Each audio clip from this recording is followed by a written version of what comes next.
This is the conclusion to a little experiment that I recently did, and that would be the testing of two different film stocks.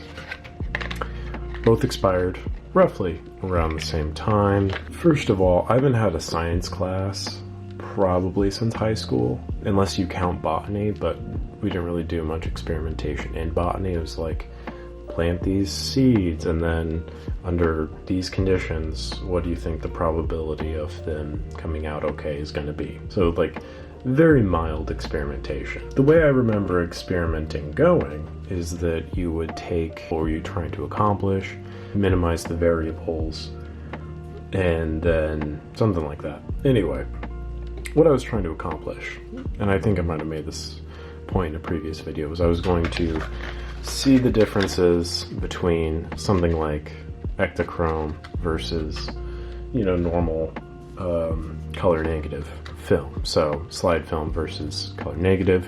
How does years of expiration affect the quality of these films?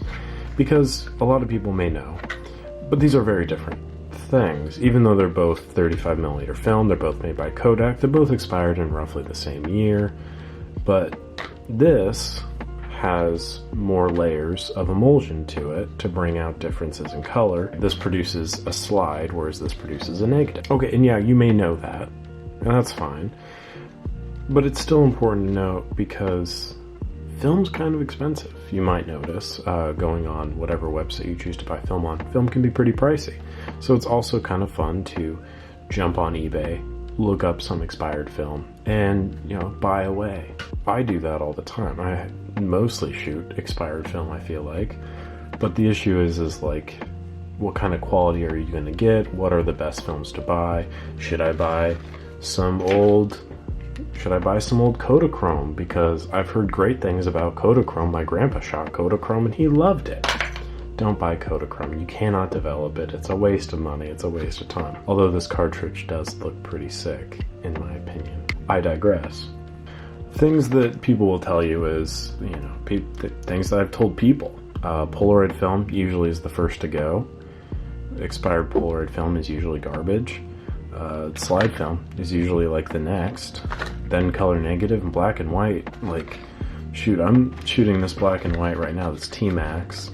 And it expired in, only 2002. Box looks a lot older, but I've shot black and white that expired in like the 80s and it looks perfect. Black and white is just bulletproof. A few little things I want to touch on is this is also tungsten balanced, so this is like studio film. You'll notice in the pictures, I've not done any altering to the pictures. This is just how they came in scanned. I'll just be going over a few of the examples, and it was kind of a pain in the ass to shoot because I had these two cameras strapped around my neck, and then I had this camera to record the video. But I tried to do the best I could side by side. I was using 50mm lenses on both of these just to make sure that the pictures looked relatively similar, but you'll notice a clear blue shift, and that's because this is balanced to shoot in 3200 Kelvin light. I was shooting in, just out and about, so 5200 Kelvin, which is daylight.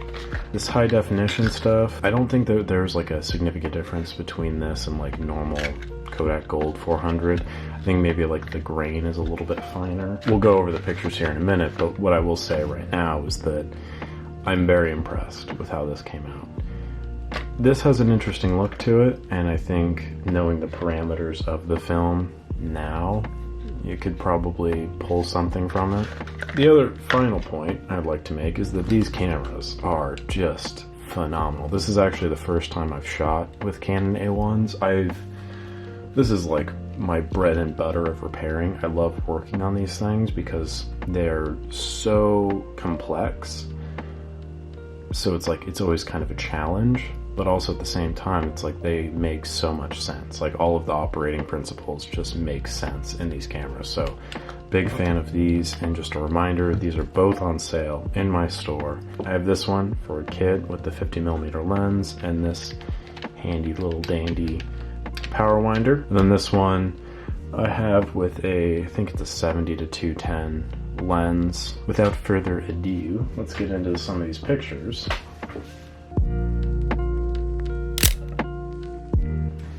So this first one I took while I was waiting for my friend to open the door. Just the light hitting the wall. And it's a blue wall. You can see in this, in the high definition, the HD film, if you will, just really good color. There's a little bit of muddiness in the back here, where we're losing detail due to the shadow, but that's honestly to be expected. Really gave it this golden look I was going for. And then in the Ektachrome, yeah, it's just kind of blue. I shot these on exposure, I believe. I don't have the info that I shot them at, but still, you can see it's like there's very high contrast here. There is still definition in the wall there, and then it just falls off immediately. You get a little bit of the door, and that's pretty much it. So let's see the next one here.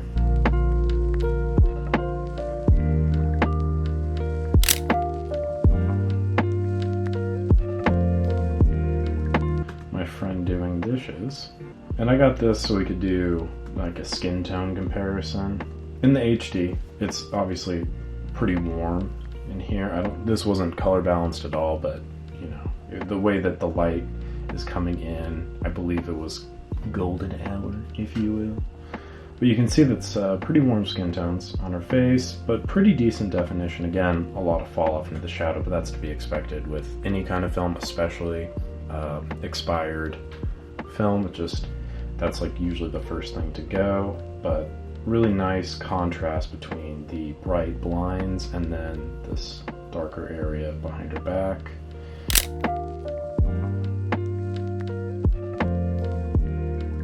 This one, very blown out on the face here.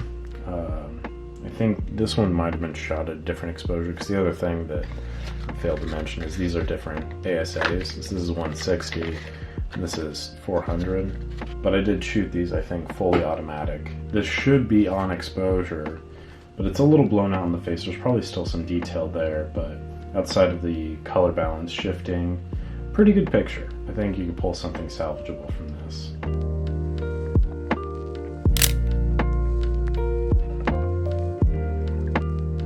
Next one is just a lamp, and this again is just, this should be not as blue shifted because it's a tungsten bulb, but it still comes across really warm in the HD and very blue with the 160T. So I'm thinking that just the emulsion over time probably just eroded a little bit quicker, and it created like the color shift that we're seeing. And it makes sense for, you know, stuff like the outside shot, which is this next one.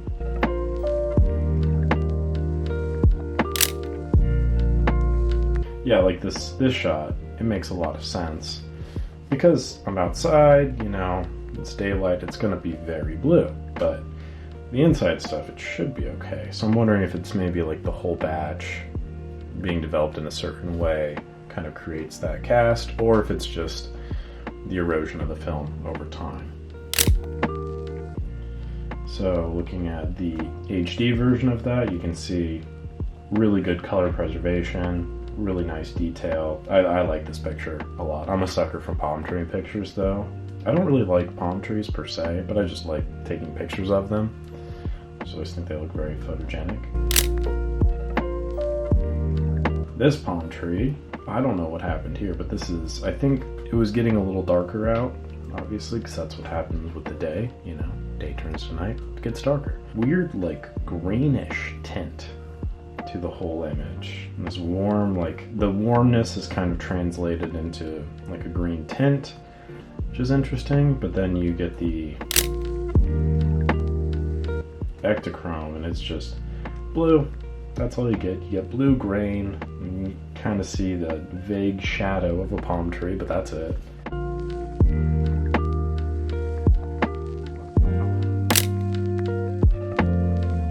I am by no means a steady-handed guy. Like, I drink an obsessive amount of coffee, And so my hands kind of have a little bit of a jitter to them. And if you've watched any of my videos or I'm out and about, you can see that, like, my handheld, it's not the best. Like, it gets a little shaky at times. So I took this picture while we were on the way back from the store. In another life, I would be a truck driver, because it's the coolest thing. You just get in a car and you drive and you're by yourself and you get paid. Like, oh, that's fantastic to me. Anyway, I took this picture and yeah, you can see that there's like some clear distortion here. There's a lot of shake, and this was at 1/8. This was fully opened, and it's very, very orange, the HD version, but I still kind of like it. You know, like, all I would probably do to this is I'd probably rescan it and just up the contrast a little bit. Probably be happy with this, because this is my cup of tea. Then we go to this one, the Ektachrome one, and it's super clear. Like, the color shift is still there, so I would adjust the white balance just a hair and probably again move the shadows down, but like, that's a pretty good image in comparison. And you can still see there's some movement with the lights and things like that, but that's due in part to us driving. So I don't know if I got steadier hands or what, but that's because this is a lower ASA. So the other thing that I failed to mention was just lower ASA film also tends to last a little bit longer than something of a higher ASA film, because there's less silver crystals in there that are exposed to light, and those are very sensitive. So the more there are in there, then the more different shifts and loss of detail you would get if the film is left out, or if it's not properly stored, or if it's just past its expiration date.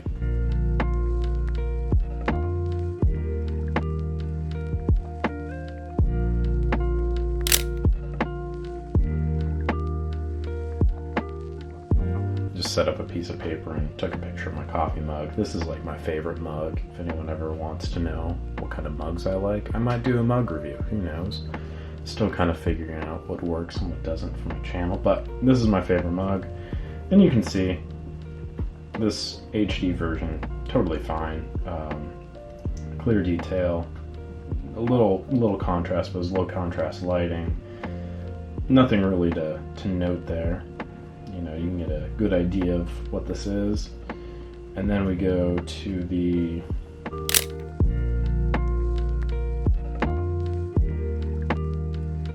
Ektachrome version, and again I'm using daylight balanced LED for this, and you can just tell it's just super blue. But again, you know, just adjust the white balance a little bit, and I'd say that's a still pretty usable image. This is by no means like a shit on Ektachrome thing. This is just the reality of the colors are a little bit off, because that's just the nature of using a balanced film in a non-balanced setting. I'd say that's about it, honestly. And then there's a picture of my cat. Perfect thing to end on there. What did we learn here today? We learned that there are obvious differences between these two films. As I started this project, what my initial idea was I was going to try and cross-process this, which is using C41 chemicals to develop E6. And you get like more pungent colors and stuff like that. But then I thought that that's too many variables for right now, and I think as more of a beginner tutorial thing, it would probably be more beneficial information to just see which one of the two of these would probably be best to pick up if you're looking to just get some expired film. Like, should you go get some like really cheap couple-year-old expired Ektachrome or other like slide films, or should you maybe stick with something a little bit more reliable? And I think that there's no right answer, because ultimately it's up to your own discretion. Like, what kind of images do you want to produce? What kind of looks do you want to have? The only thing I would say is that by and large, this definitely held on to detail very well, and it held on to the colors very nicely. I was a little disappointed with this because, you know, I get that I knew going into it was going to be very blue. I had no idea it was going to be that blue. And I had a good idea going into it that slide film doesn't really offer a lot in terms of contrast. Like, you pretty much have to shoot slide film on exposure, and when it gets older, that definitely does not change. In fact, it gets more poignant because there's loss of detail, as I mentioned previously. So, knowing that, I probably wouldn't shoot these side by side again, just because I don't think I paid as much attention to exposure with this as I probably could have. So that's partially my fault, and that's a little disclaimer I'll put on, but I will say that this was probably pretty well stored, because it's studio film, and the images I got were actually pretty usable, whereas other slide film that it's been, you know, a few years expired has not turned out okay. Like, this expired in 2004. It's 2021. I shot this a couple months ago, so like, or I guess a month ago. Anyway, regardless, this lasted pretty stinking well, I would say. Not as well as this, but, you know, pretty well regardless. So, what is the takeaway here? Well, there really isn't one, I would say. If we're rating the two of these, I would say this one, definitely. I would, like, if I was able to shoot one of these again, I would shoot this, because this just worked. Just worked. It was fantastic. But, more than that, this is just not something I see getting talked about a lot on the interwebs, on the film YouTube channels, you know, like I'll see people talk about specific varieties of film, you know, newer film and all that stuff, or like, oh, you should shoot expired film. Dead stop, that's it. I agree, you should shoot expired film, but it is a whole can of worms. And as someone who shoots expired film a lot, I've had some really negative experiences, but I've also had some really positive experiences. So I just want to touch on that and point out that there are notable differences between different stocks you can get into. And I think that it's definitely an avenue worth exploring, but I think that any additive information you have going into it will be better, so you can shoot something like this, you can plan for something like this, and you can get the images you want, knowing the look that you're going to get. So I hope that at the end of the day, this was more of an informative piece than anything else. And I will be posting a lot of these pictures, maybe some of these, to my Romping Bronco account, so be sure to give that a follow on the Instagrams. I'll post another video, like I did for the driving video, where it's just the video and then the side-by-side shots, and it'll be a lot shorter. I'll post that on Instagram and everything like that, so you don't want to watch this giant video, I don't blame you. I'm going to say that's it. I'm going to call that good, because we're at about 20 minutes right now, and I have really nothing else to talk about. So, I hope you enjoyed the video. Hope you learned something. Like, comment, subscribe, all that good stuff. If you have any questions, if there's any film you'd like me to review moving forward, just shoot me a comment, shoot me an email. I'd be happy to do it. But until then, hope you enjoyed, and I will catch you on the next one.